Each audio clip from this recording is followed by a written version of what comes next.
we're actually told to listen. We're never taught to listen. Yeah, and there are different versions of listening skills, and we want to actually practice active listening skills when we're actually communicating. So the first one, only going to upset a few people in the room, is man-type listening. You know what it is, ladies? You go shopping, you come home, you tell them what you've brought, no reaction. You tell them how much you've spent, and you get the biggest reaction in the world. Yeah, we've all been there. And when we're kind of communicating over the phone, or if I'm training a practice how to communicate when converting an inquiry, when we start to actually make changes or we're using scripts, we start off with listening to respond. So we're not actually listening to the patient because we're actually looking at the script and seeing what the next question is. And if you're looking at the next question, then you can't be actually listening to what's happening. So where we want to get to is we want to listen to understand and listen to care.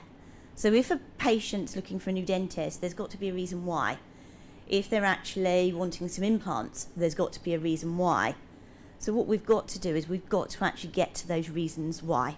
Yeah? Now, other types of listening are judging.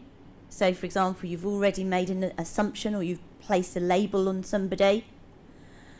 Filtering is your man-type listening. For example, I've been into practices where a treatment coordinator is handing over to the dentist some information, but he's reading the clinical notes.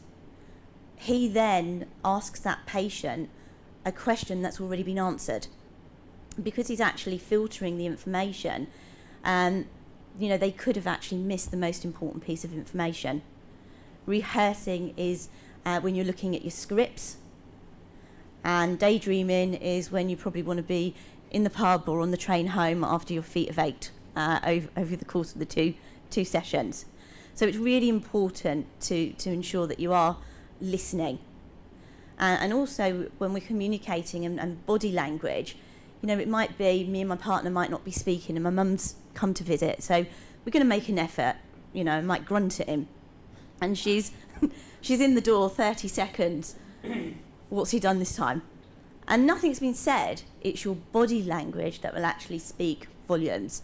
So whether you've actually mixed too much cement in the surgery and you're not talking, your poor old patient is going to feel it. Yeah? Now, when we come on to the actual phone, the phone should never be seen as an irritation. Every time that phone rings, that's paying our salary. You can hear a smile when you answer the phone.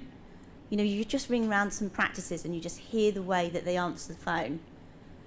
There's no smile. They don't want to be there. Whether you're going to ring up somebody and they say, "Oh, good morning, dental practice," compared to "good morning, dental practice," where would you rather go?